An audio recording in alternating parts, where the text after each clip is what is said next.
Et bonjour à tous, bienvenue sur ce nouveau webinaire des semaines de l'évolution professionnelle, qui va s'appeler Je veux me convertir et qui sera animé par une collègue conseillère en évolution professionnelle de la Nouvelle-Aquitaine et une collègue de Transition Pro, si elle arrive à se connecter.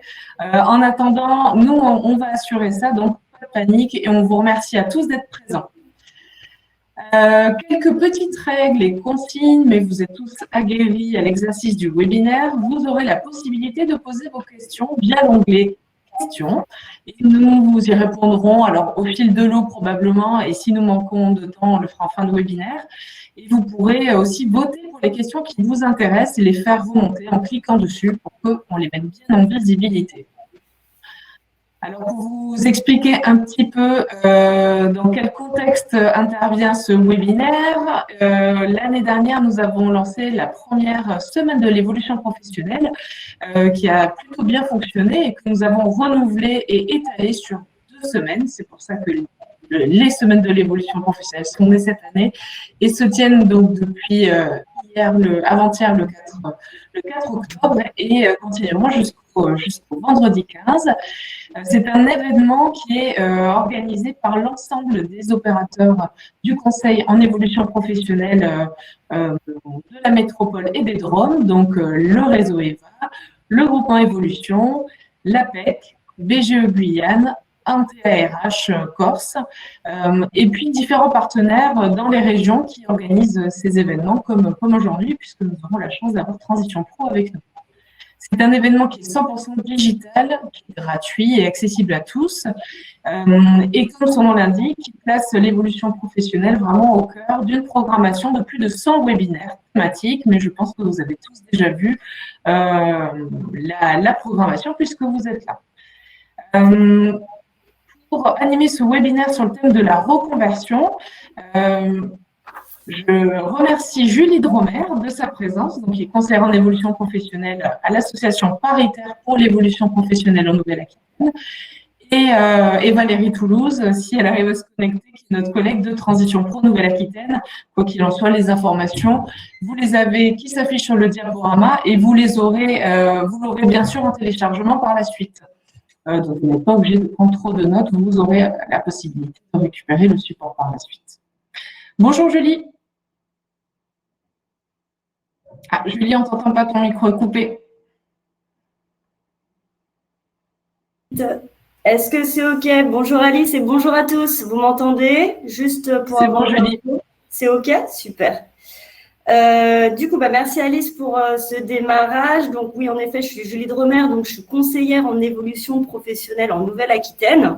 Et du coup, je vais interagir avec vous pour vous présenter cette thématique sur la reconversion.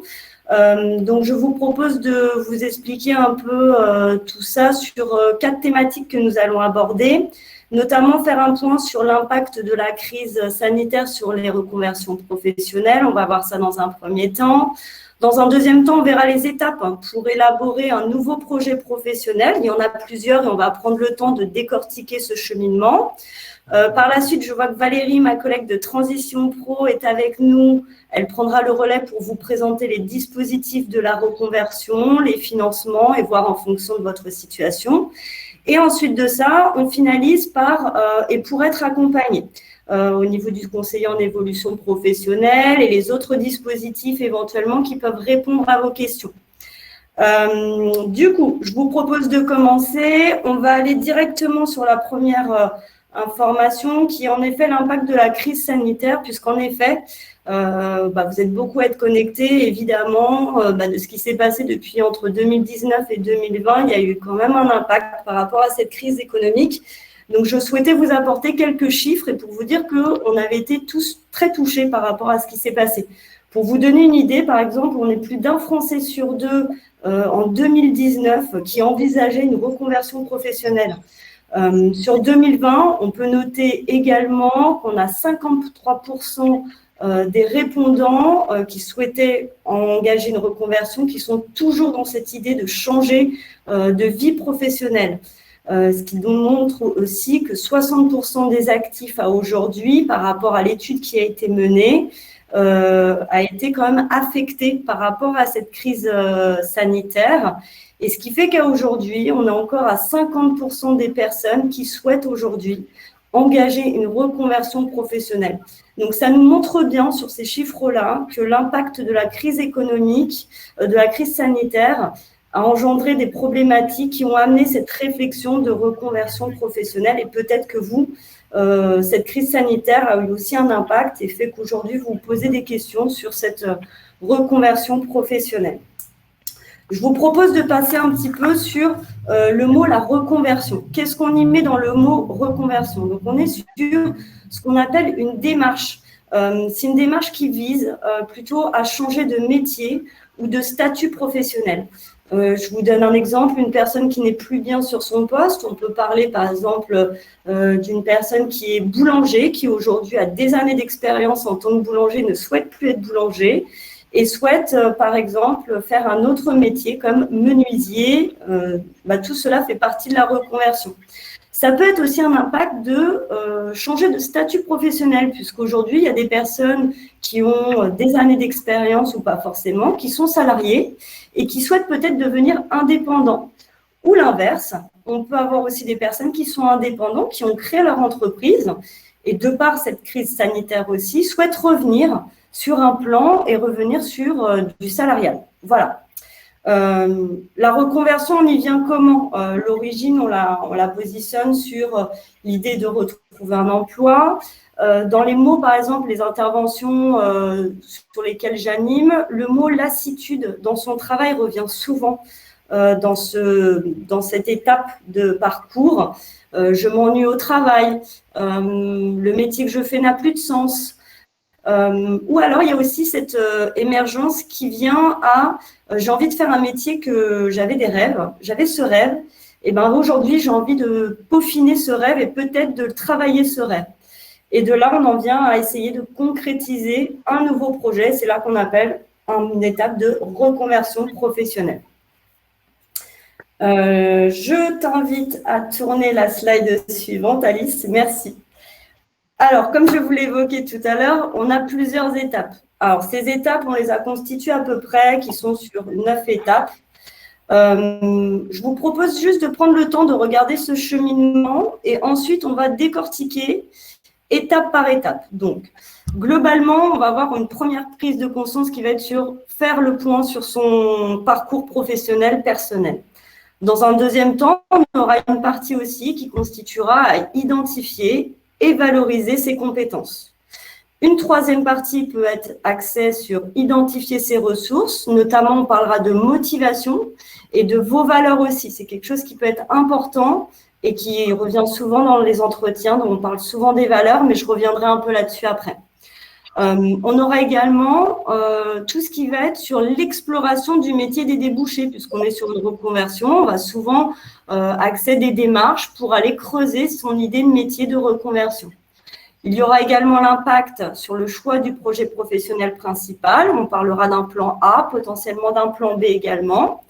Et à l'issue de ça, c'est de savoir quels éléments peuvent manquer au projet ou comment je peux me faire accompagner au vu de ma situation pour aller valider ce projet. Donc, on parlera de rechercher une formation, de rechercher un dispositif où Valérie prendra le relais pour vous expliquer ces informations.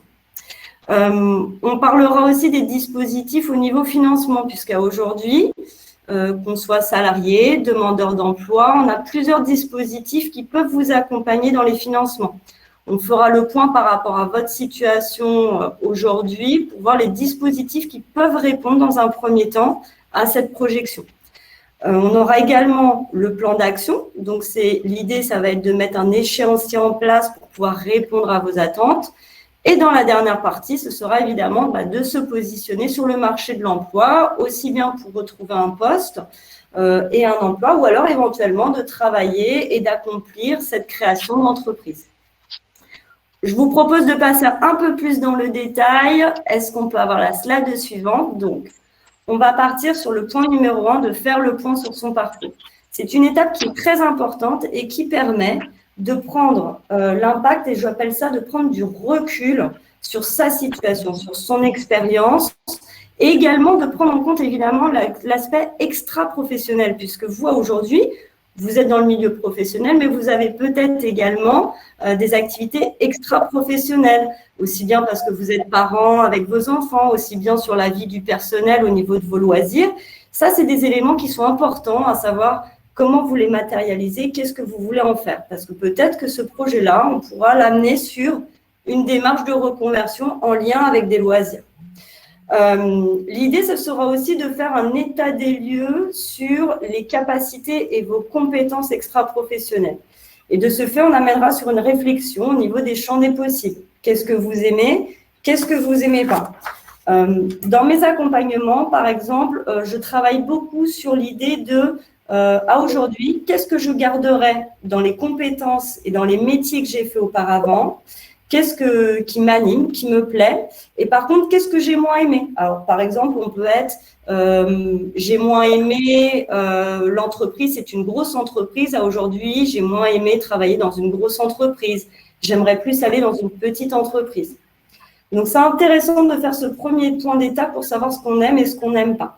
Dans un deuxième temps, on pourra avoir identifié et valorisé vos compétences.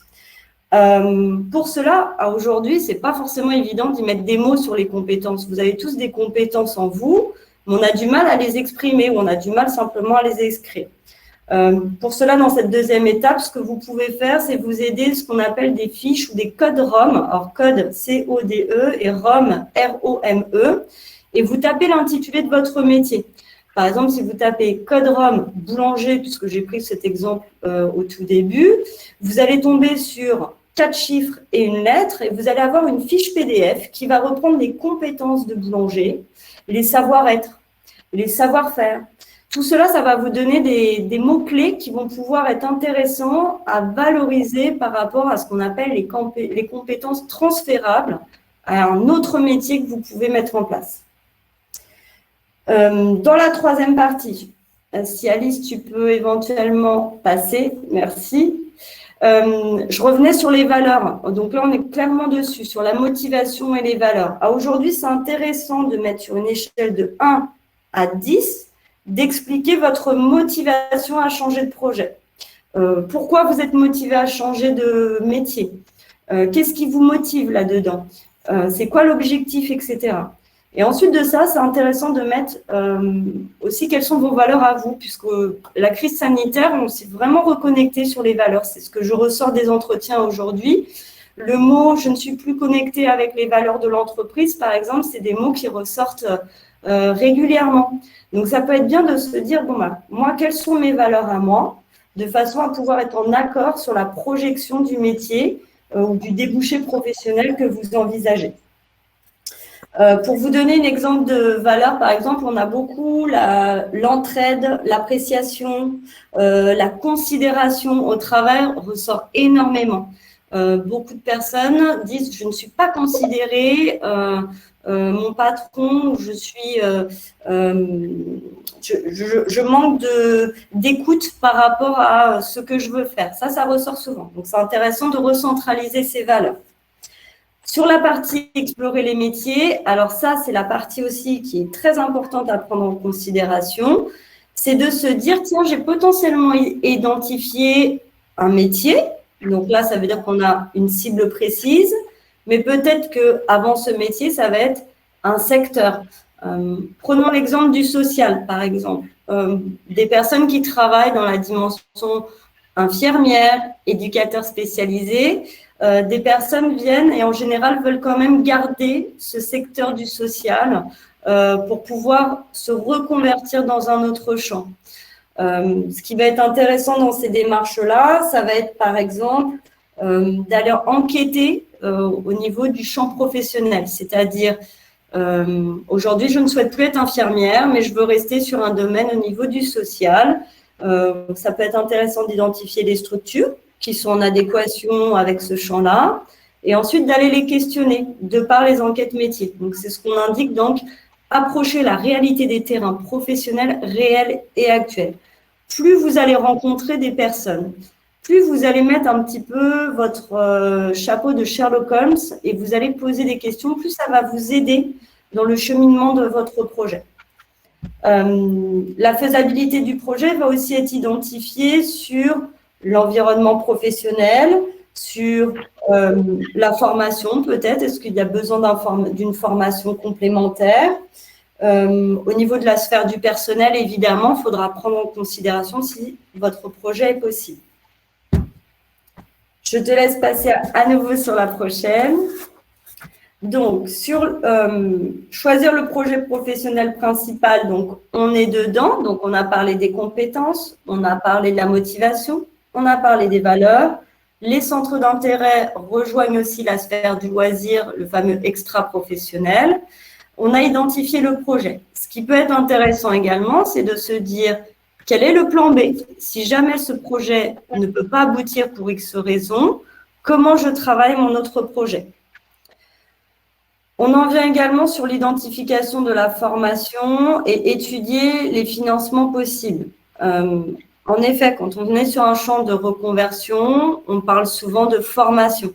Et c'est là que c'est intéressant à bien, j'identifie mon projet professionnel et mon métier, et ensuite, je vois les formations qui peuvent répondre à sa demande. Donc, de là, on va creuser après, derrière, sur les dispositifs possibles. Notamment, ce qui sera intéressant dans les modalités de formation. Et j'insiste là-dessus, on parle de définir les attendus de la formation. Aujourd'hui, je vous invite réellement à vous questionner sur les typologies de formation dans lesquelles vous avez envie d'apprendre. On sort d'une crise Covid et une fois de plus, beaucoup de formations ont été mises en distanciel. À aujourd'hui, vous pouvez vous questionner, se dire, tiens, moi j'ai envie d'être formée, mais j'ai besoin de présentiel, d'être en face à face, de rencontrer des gens physiquement, etc. D'autres personnes vont se dire, non, moi le distanciel en webcam, pas de problème, c'est OK pour moi. Il faudra se questionner sur la durée aussi de la formation pour voir en termes d'organisation si tout est OK pour vous. Je t'invite à passer à la slide suivante, Alice, s'il te plaît.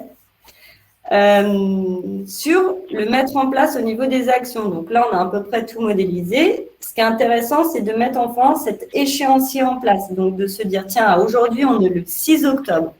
Voilà les étapes de transition que je vais faire pour bien cadrer mon projet, savoir à quel moment je vais être opérationnel au niveau du marché de l'emploi.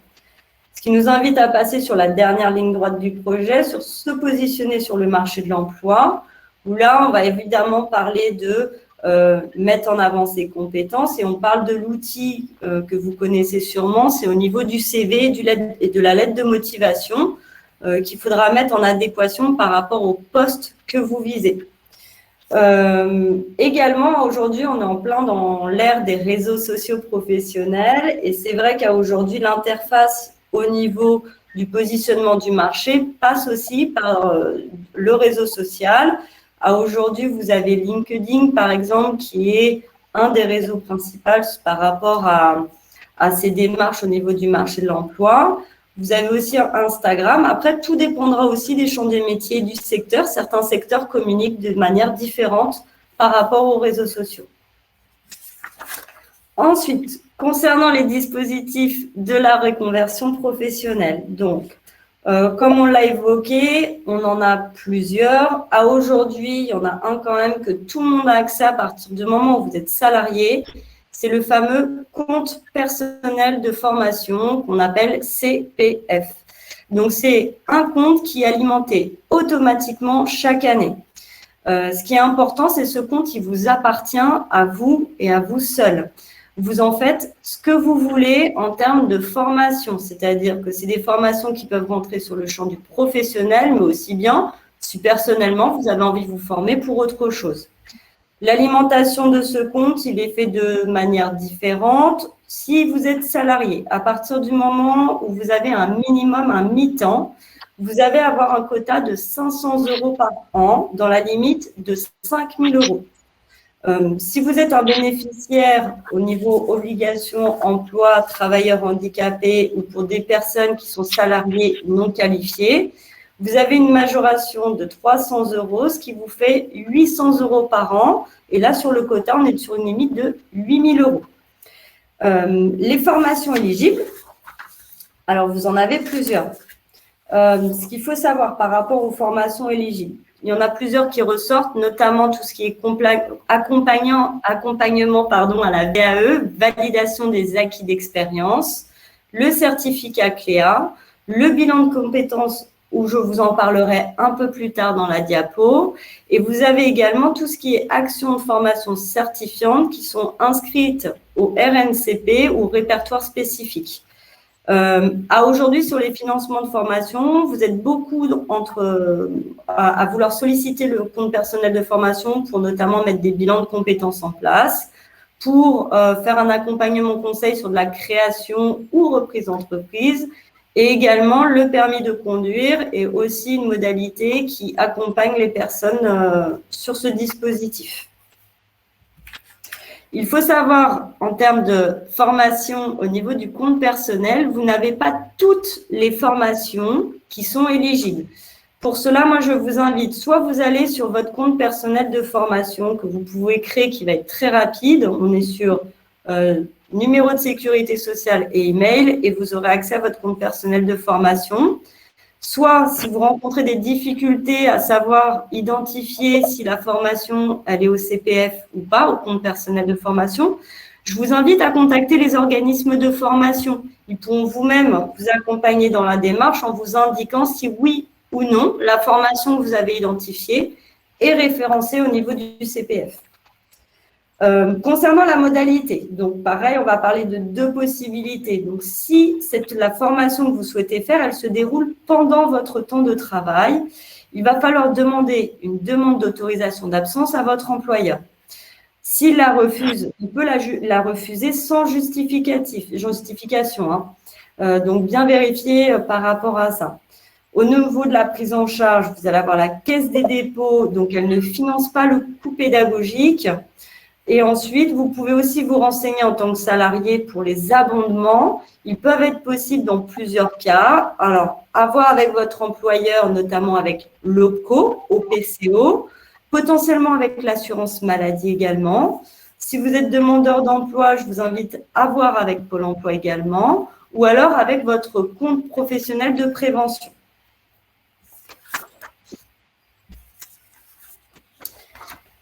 Le projet de transition professionnelle, et je vais te laisser la main, Valérie, si tu veux bien, pour expliquer ce dispositif. Est-ce que vous m'entendez? Est-ce que vous m'entendez? Moi, c'est Valérie. Oui, on a des retours positifs, c'est bon. D'accord, merci. Donc, en fait, le projet de transition professionnelle, qu'est-ce que c'est? Donc, c'est un dispositif qui permet à tous les salariés du secteur privé de suivre une formation certifiante sur le temps de travail ou hors temps de travail en vue d'un changement de métier ou de profession. Alors, la différence entre métier et profession, quelle est-elle? Le métier, on se base sur la fiche code ROM du métier. Donc, vous pouvez les retrouver sur le site de Pôle emploi.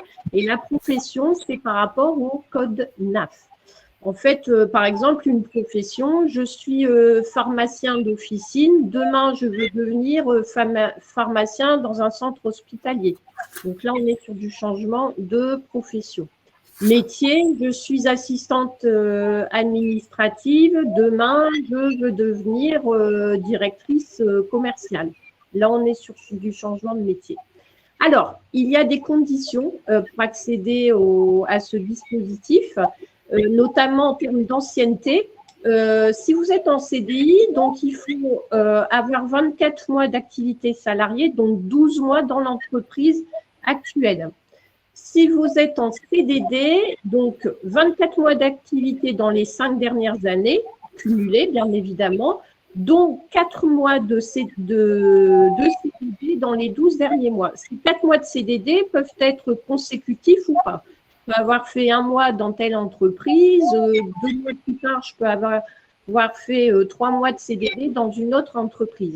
Il ne faut pas oublier également que les intérimaires, sous certaines conditions, notamment justifiées de 1600 heures d'intérim, dont 600 heures dans l'entreprise de travail temporaire, sont accès à ce dispositif, mais également des intermittents du spectacle qui doivent justifier de 220 jours de travail ou cachés sur les 2 à 5 dernières années.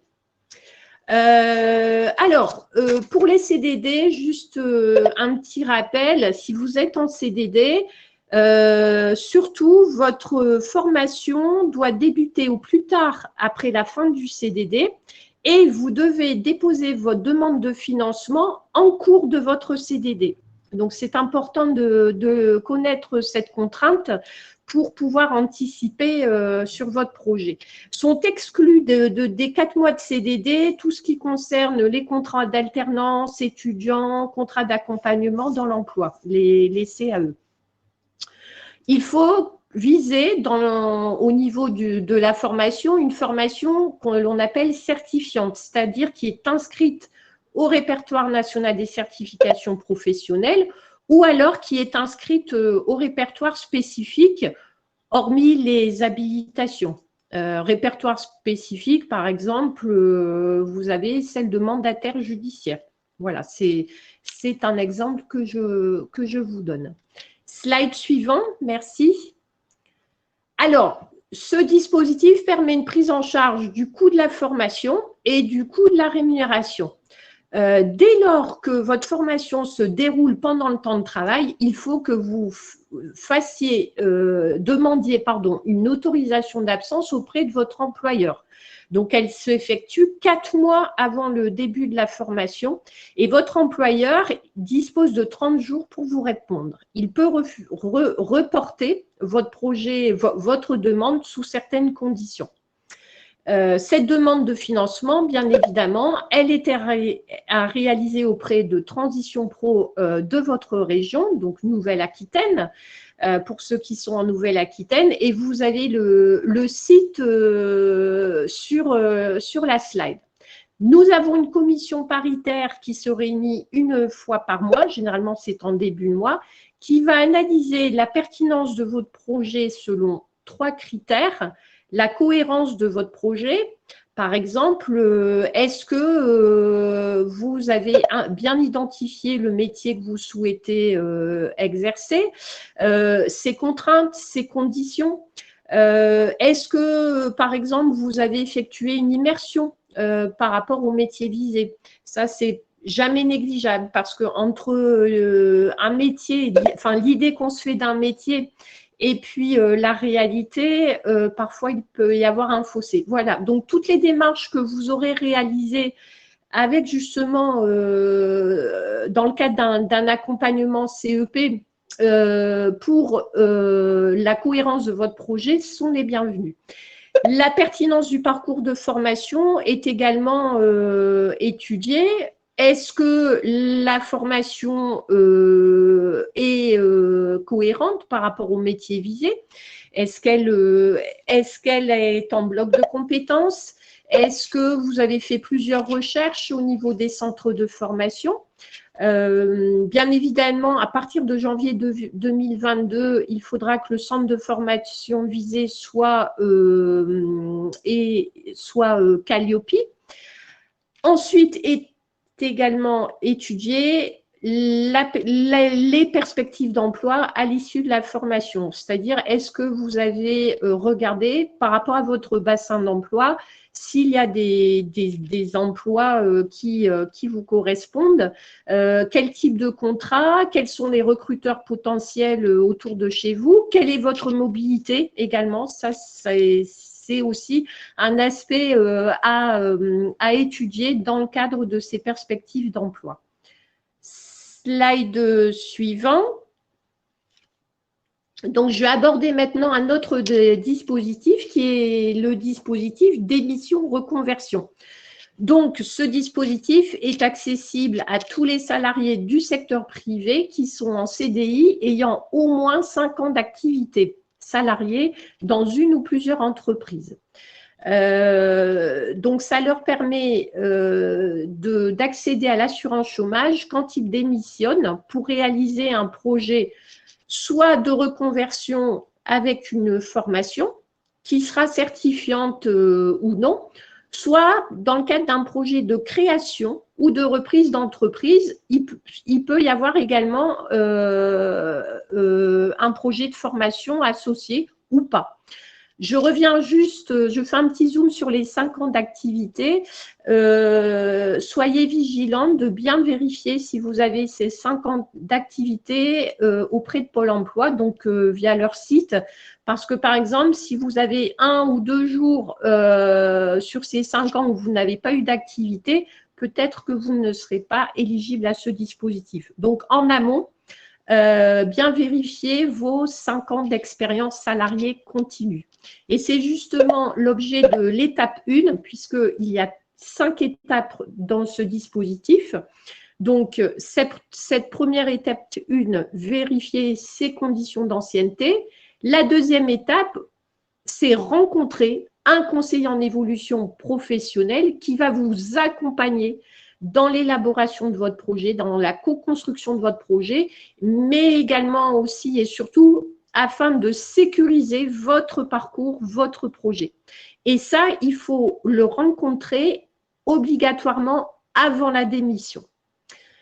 L'étape 3, ensuite, ça va être de déposer un dossier auprès de Transition Pro pour faire valider le caractère réel et sérieux du projet par la commission paritaire qui a lieu 1 fois par an. Là, on n'est pas du tout dans du financement comme sur le dispositif précédent. On est bien sur une validation par la commission paritaire du caractère réel et sérieux de votre projet. Une fois que la commission paritaire valide le caractère réel et sérieux, vous allez pouvoir vous inscrire comme demandeur d'emploi dans les 6 mois. Vigilance, par exemple, si vous avez un projet de formation, ça n'est pas parce que la commission paritaire valide le caractère réel et sérieux que votre formation sera prise en charge par Pôle emploi. Charge à vous de vérifier si vous pouvez prendre en charge votre formation via votre compte personnel de formation et ou via de l'autofinancement et ou via Pôle emploi. Donc, c'est un point de vigilance à avoir. Et enfin, dernière étape, ça va être de mettre en œuvre votre projet en tant que demandeur d'emploi indemnisé. Slide suivant, merci. Alors, un nouveau dispositif qui s'est mis en place depuis mi-janvier 2021, qui est le dispositif transition collective. Alors, quels sont les grands principes? Permettre aux salariés dont l'emploi est fragilisé de se former sur un métier porteur. Donc, il y a une liste de métiers porteurs sur la région Nouvelle-Aquitaine que vous pouvez retrouver sur le site de Transition Pro Nouvelle-Aquitaine, tout en restant salarié de votre entreprise. Il y a bien évidemment plusieurs conditions. Donc là, ça n'est pas le salarié qui va effectuer la demande, mais on va partir de l'employeur. C'est l'employeur qui va actionner ce dispositif sous certaines conditions. Une première condition, c'est qu'il y ait un accord collectif d'entreprise qui identifie les emplois fragilisés. Il faut qu'il y ait une ancienneté minimale en qualité de salarié. C'est la même ancienneté que l'on peut retrouver dans le cadre du PTP, c'est-à-dire pour les personnes qui sont en CDI, il faut avoir au moins 24 mois d'ancienneté professionnelle, consécutifs ou non, dont 12 mois dans l'entreprise actuelle. Il faut qu'il y ait obligatoirement un accompagnement par un conseiller en évolution professionnelle dans le cadre de votre projet. Et le projet de formation donc, doit viser une formation certifiante, donc inscrite au RNCP ou au répertoire spécifique et qui va déboucher sur un métier porteur en région. Il faut savoir qu'on va être sur une formation qui peut durer jusqu'à 2 ans maximum. Et bien évidemment, ce projet sera étudié par la commission de Transition Pro. En termes de prise en charge, en fonction de la taille de l'entreprise. Donc, la prise en charge pour une entreprise de moins de 300 salariés, on sera sur une prise en charge à hauteur de 100% du coût de la formation et 100% de la rémunération. Pour les entreprises de plus de 300 salariés jusqu'à 1000, 75%. Et pour les entreprises de plus de 1000, 40%. Voilà, j'en ai fini avec le dispositif transition collective. Je vais passer la main à Julie. Merci Valérie. Et du coup, alors comme on l'avait évoqué, donc, et pour être accompagné, donc comment ça se passe? Je vous propose plusieurs modalités. Vous allez avoir ce qu'on appelle le bilan de compétences qu'on a évoqué auparavant.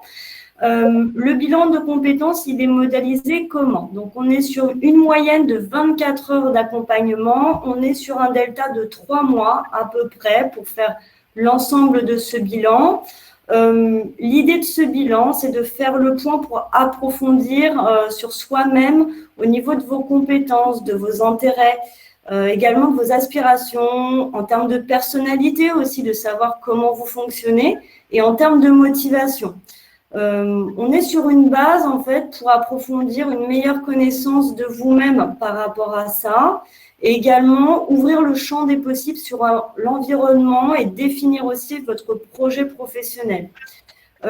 C'est un bilan qui va permettre également d'identifier vos atouts. Il va pouvoir être également vous aider à négocier ou trouver un emploi ou de travailler éventuellement sur une formation. On est vraiment sur une démarche quand vous ne savez pas du tout où aller. Vous prenez conscience de « je ne veux plus faire ce travail, je ne veux plus travailler dans mon entreprise, mais je n'ai pas d'idée ». Le bilan de compétences peut être intéressant à modéliser à ce moment-là. Sur les financements qui sont possibles, plusieurs sont possibles. Vous allez avoir la possibilité, comme on l'a évoqué, d'utiliser votre compte personnel de formation. Ou dans un deuxième cas, si vous êtes salarié de l'entreprise, n'hésitez pas à rencontrer la structure RH de votre entreprise pour mobiliser ce qu'on appelle l'OPCO, qui va pouvoir peut-être vous accompagner sur le financement de ce bilan de compétences. Je propose le conseiller en évolution professionnelle, on l'a évoqué également tout à l'heure. Donc, qu'est-ce que c'est? Donc, on est sur du conseil en évolution professionnelle qui constitue, on est sur un travail, sur un processus d'accompagnement et d'appui pour les salariés, les indépendants, pour faire le point sur votre situation professionnelle. Le cas échéant, on va travailler tout ce qui va être élaboré, formaliser, mettre en œuvre une stratégie visant à l'évolution professionnelle. Le rôle du CEP, déjà, on est sur un principe, un dispositif qui reste gratuit, donc vous pouvez le modéliser à tout moment. J'insiste là-dessus, on est sur des données qui restent évidemment confidentielles. Donc, lors de votre entretien, le conseiller en évolution professionnelle est centré sur vous et vous seul. Il n'intervient pas et il ne communique pas avec votre patron, votre entreprise. Il ne me communique pas également avec transition professionnelle. Ce sont des données qui restent privées. On est là vraiment pour se centrer sur vous et vous seul. En termes d'accessibilité, vous avez plusieurs modalités qui peuvent s'offrir à vous. Soit vous pouvez aller sur la structure directement où le CEP a lieu et faire un rendez-vous en face à face. Vous pouvez également mobiliser la possibilité de le faire par téléphone ou également, comme on le fait actuellement, sur de la webcam où vous pouvez vous entretenir avec un conseiller CEP. Si on peut passer à la suivante. Alors, au niveau pour qui et comment on le met en place, tout va dépendre de votre situation. Donc, si aujourd'hui, vous êtes salarié du secteur privé ou travailleur indépendant, vous avez, comme indiqué sur le PowerPoint, plusieurs réseaux qui peuvent vous accompagner en fonction de la région dans laquelle vous êtes. Au niveau de si vous êtes cadre, par exemple, vous avez l'APEC qui se propose de vous accompagner. Si vous êtes demandeur d'emploi, ce sera Pôle emploi. Si vous avez moins de 26 ans, ce sera plutôt la mission locale. Et si vous êtes en situation de handicap, vous allez avoir Cap emploi qui va pouvoir vous accompagner sur votre demande. Au niveau des objectifs du conseiller en évolution professionnelle, au niveau de la mise en œuvre, on va vraiment travailler sur un principe d'évolution professionnelle, sur le développement de vos compétences, sur la reconversion, la transition professionnelle, mais également sur la reprise ou la création d'entreprise, la certification professionnelle et en termes de mobilité interne ou externe. J'insiste là-dessus, je reprends ce que Valérie vous expliquait tout à l'heure par rapport au dispositif. On est vraiment là aussi pour vous aider dans ce process de construction et de remise en place de dossiers auprès de Transition Pro. Puisqu'en effet, c'est un dossier qui est quand même pas forcément évident en termes de lecture. Donc, n'hésitez pas à visiter le conseiller professionnel par rapport à ces demandes. Le conseiller pourra vous faire des retours directs en termes de lecture, de ce qui peut être attendu au niveau de la transition et permettre aussi de vous aider à affiner votre projet professionnel et votre demande de financement.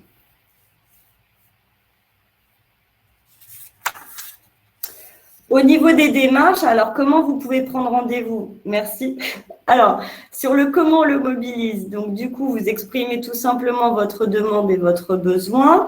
Le conseiller, on va accéder à ce qu'on appelle dans un premier temps un premier niveau d'information, donc sur l'offre de formation, sur les métiers, l'environnement. On identifiera également les démarches qui sont possibles au vu du projet. Et ensuite, évidemment, on personnalise l'accompagnement en fonction de votre demande, en fonction de l'analyse et de la faisabilité de votre projet. Et on vous aidera ainsi à construire votre plan d'action pour vous accompagner dans ce projet. La slide suivante. Au niveau des démarches, donc du coup, vous allez directement sur le site qui est indiqué en bleu, le www.mon-cep.org. De là, vous avez la possibilité de prendre un rendez-vous directement sur ce site internet pour mobiliser un rendez-vous avec votre conseiller en évolution professionnelle. Pour ma part, c'est fini.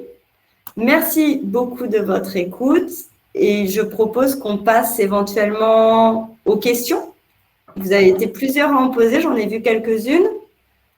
Alors, il y a beaucoup de questions, effectivement. Et alors, on n'a pas de chance parce que je vois que Valérie a été déconnectée. On a beaucoup de questions qui concernent Transition Pro. Donc, on va essayer de les prendre au fur et à mesure et puis en espérant que Valérie puisse revenir. Alors, si on les prend dans l'ordre, conseillez-vous de travailler simultanément deux projets cibles? Tu l'as évoqué, tu sais, tu parlais de plan A et de plan B.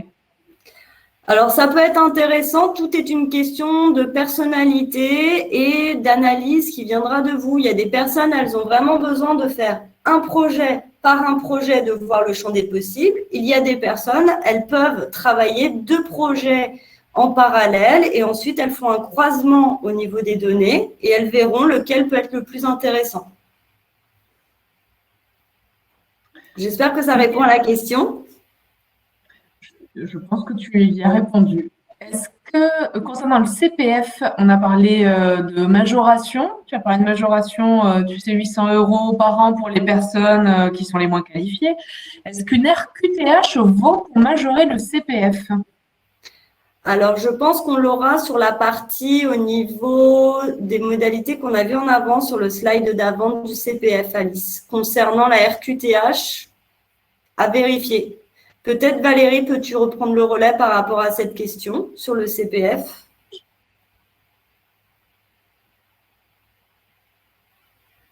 Donc oui, la RQTH vaut, c'est les bénéficiaires de ce qu'on appelle l'OETH, c'est l'obligation d'emploi pour les personnes en situation de handicap, pour les travailleurs handicapés. Donc effectivement, on l'a bien sur cette slide, c'est bien 800 € par an, dans la limite de 8 000 € dans son CPF. Question pour Valérie. Est-ce que Valérie, c'est bon, tu nous entends? Tu peux nous parler? Alors, on ne t'entend pas, ton micro est coupé. Il y a pas mal de questions qui concernent le PTP et le démissionnaire. La première question, c'est est-ce qu'un CDD dans la fonction publique vaut pour le PTP, pour le projet de transition professionnelle? On ne t'entend pas, Valérie, ton micro est coupé.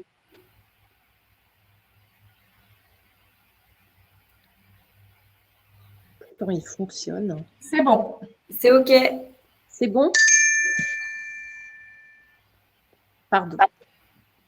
Alors, il faut que ce soit un CDD de droit privé sous certaines conditions. Et il faut que l'établissement cotise à la CUFPA. Donc, ça, on le vérifie effectivement. Ça a vérifié au cas par cas en fonction de l'établissement et en fonction du type de contrat. Ok, merci Valérie. Après avoir effectué la formation dans le cadre d'un PTP, comment vont être calculées les indemnités ARE? Car une personne s'interroge à mettre en place une rupture conventionnelle à l'issue de son PTP de sa formation.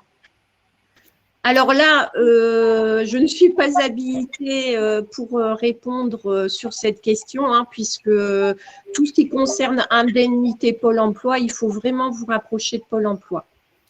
Alors, pour creuser un petit peu…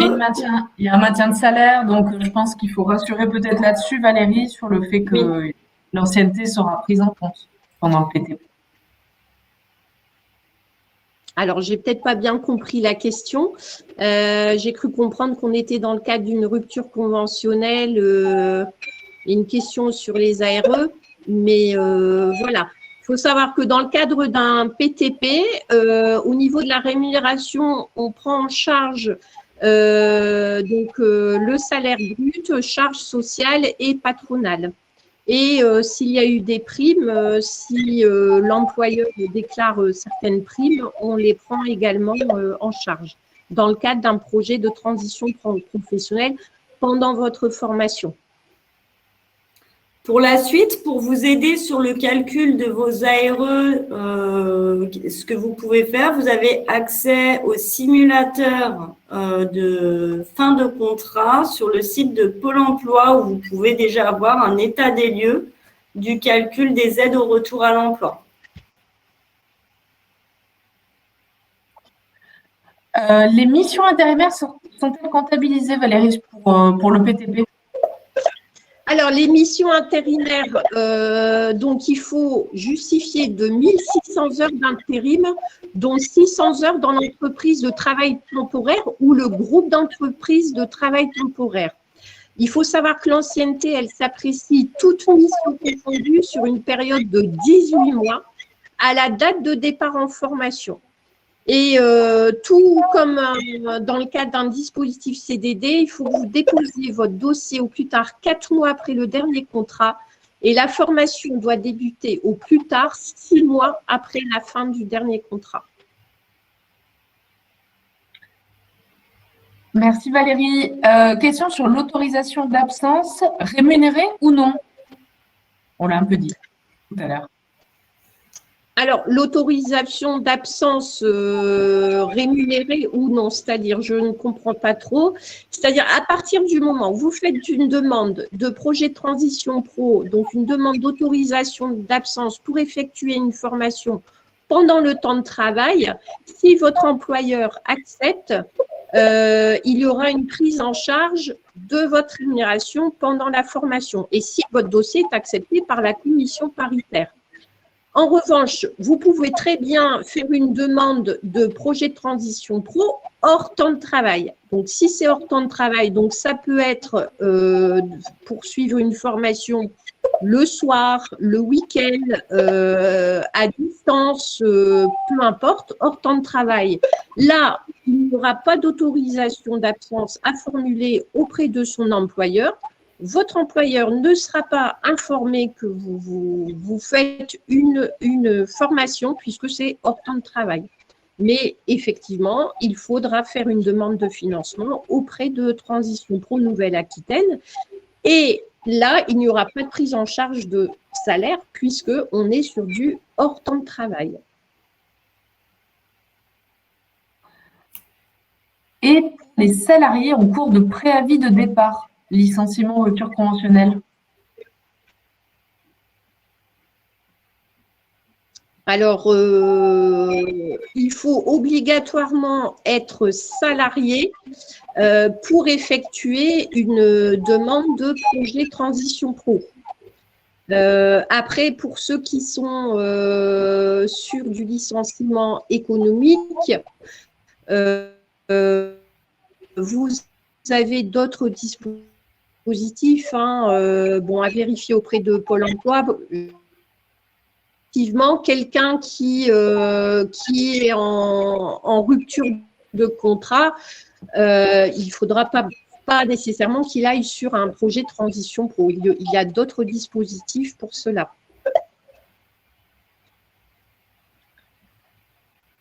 Merci Valérie. Il y a une question. Démission reconversion égale rupture conventionnelle? Non, pas du tout. Là, ça n'a rien à voir avec la rupture conventionnelle. On est sur un dispositif démission reconversion. Donc, je vous invite fortement à faire un point avec un conseiller en évolution professionnelle. En général, je me permets de rebondir sur la question. La rupture conventionnelle est souvent abordée avant d'amorcer le processus d'émission pour reconversion.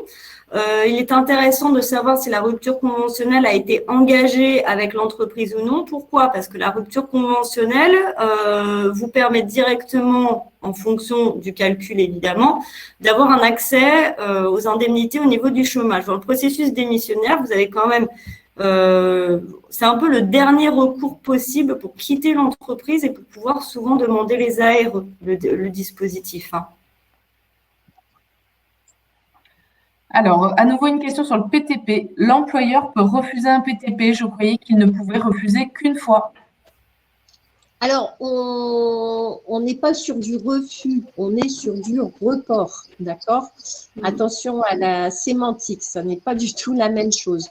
Donc, l'employeur peut reporter votre départ en formation pour plusieurs raisons. Par exemple,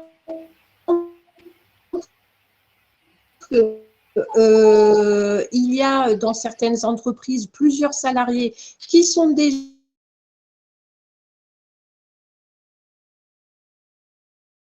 sur l'activité de l'entreprise.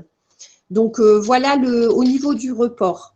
Mais effectivement, si vous propose un report, donc vous vous renseignez auprès du centre de formation sur la session suivante.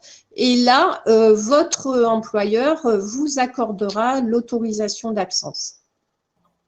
Combien de temps est-ce qu'il faut prévoir à peu près pour les démarches administratives du PTP?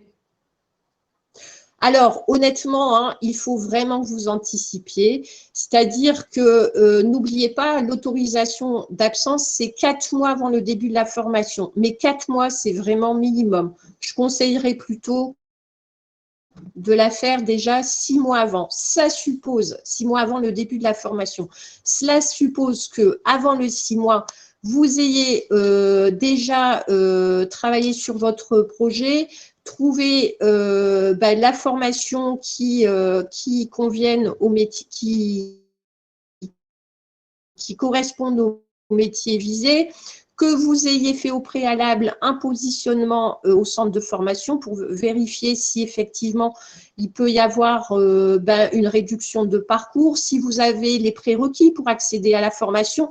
Donc, je dirais minimum, il faudrait vous y prendre 9 mois à l'avance. Merci Valérie. Julie, est-ce que tu peux donner des indications sur comment est-ce qu'on fait pour solliciter un organisme de bilan de compétences? Comment est-ce qu'on choisit son centre de bilan de compétences?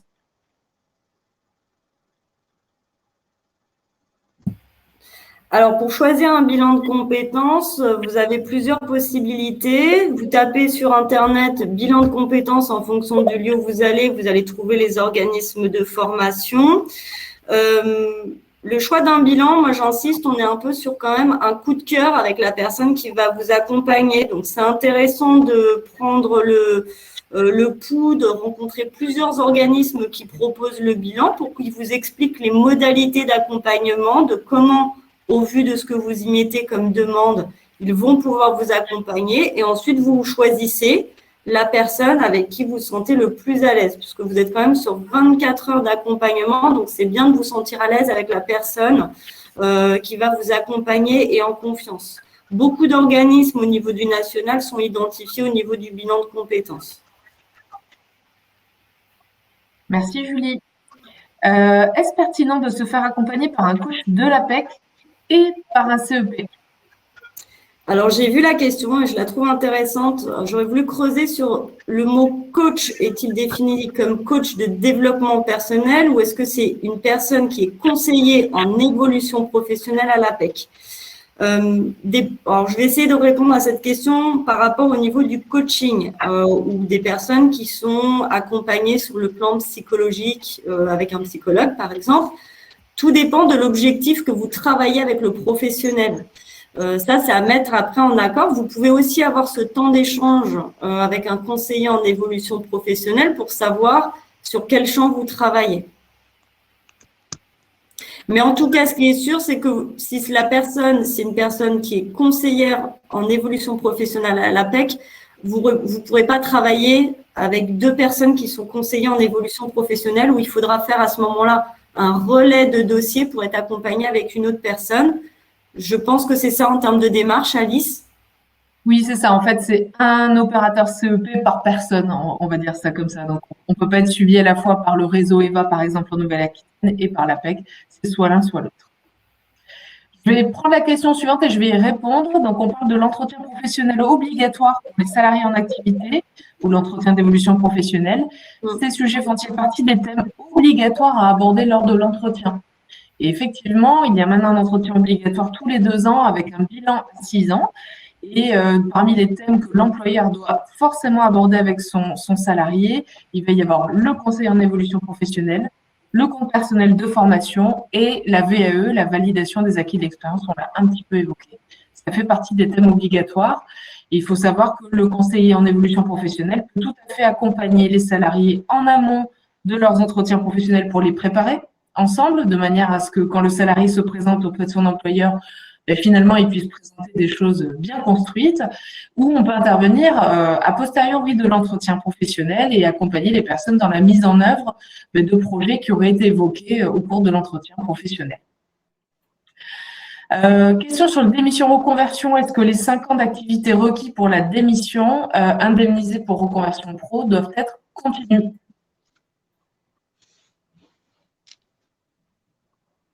Julie, je ne sais pas si tu veux répondre sur ça.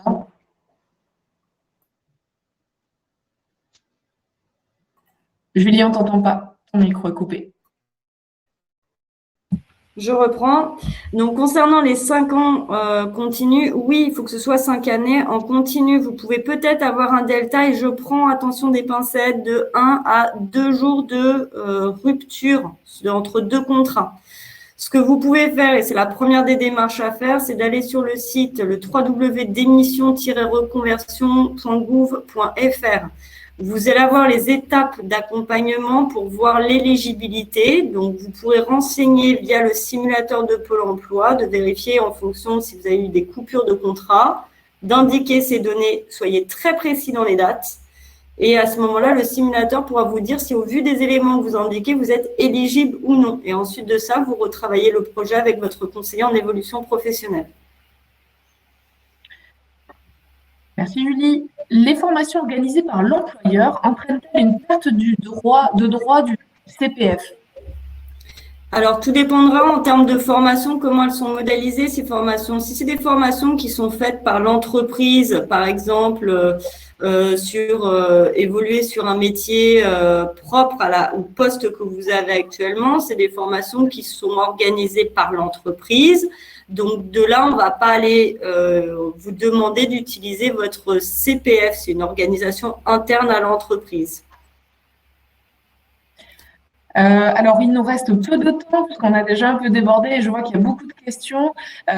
Pour les questions qui concernent les demandeurs d'emploi, on est moins spécialiste puisqu'on va vous renvoyer plutôt sur le Pôle emploi ou le prestataire qui vous accompagne ou l'APEC. On va essayer de se concentrer sur les questions qui relèvent plutôt de notre champ de compétences. On l'a évoqué, je vois qu'il y a une question sur la période de latence entre 2 contrats pour démission reconversion. On vous renvoie vraiment sur le simulateur et en fait, on peut aller jusqu'à 5 jours de délai entre 2 contrats, mais pas beaucoup plus. Les congés sans solde ne sont pas pris en compte, donc attention. Mais c'est le simulateur de Pôle emploi qui fait foi, donc on vous renvoie vraiment sur cet outil. Vous imprimez le résultat et vous le gardez avec vous en cas de souci. Je remonte un petit peu les questions. Mais je pense qu'on en a traité quand même beaucoup. Il y en avait aussi dans le chat qui, du coup, n'apparaissent pas dans la partie questions. Donc, j'espère qu'on a répondu à peu près à tous vos besoins. Je réponds à une qui concerne Vas-y, notamment Julie. l'accompagnement sur la limite d'âge au niveau du CEP. Donc, évidemment, peu importe votre âge, à partir du moment où vous êtes salarié ou indépendant, le conseiller en évolution professionnelle peut vous accompagner. Pour vous donner un exemple, si la personne elle est en alternance, elle a 16 ans et qu'elle souhaite être sollicitée et aidée dans ses démarches, c'est possible. Et une personne qui est à 2 ans de la retraite peut être aussi peut solliciter son conseiller en évolution professionnelle. Merci, Julie. Valérie, je ne sais pas si tu voulais rebondir sur quelque chose ou conclure. Pas précisément. Bon, j'espère avoir répondu à toutes les questions ou tout au moins les principales. Vous avez une question par rapport au projet de transition pro, notamment sur l'aspect financement. N'hésitez pas à aller sur le site de Transition Pro Nouvelle-Aquitaine.fr. Vous avez une question sur le dispositif transition collective. Idem, allez sur notre site. Et même chose pour le dispositif d'émission reconversion. Vous avez beaucoup d'informations et nos équipes sont disposées à vous répondre. Il n'y a pas de souci. Merci à vous tous et toutes. Merci beaucoup, Julie. Merci, Valérie, pour vos interventions. Merci à tous pour votre attention et désolé pour les petits problèmes techniques. On vous souhaite une bonne journée. N'hésitez pas à aller voir la programmation. Il y a encore d'autres webinaires qui pourraient vous intéresser. On est encore là pendant 10 jours. Bonne journée. Merci à tous, bonne continuité et à très vite. Au revoir. Au revoir, merci.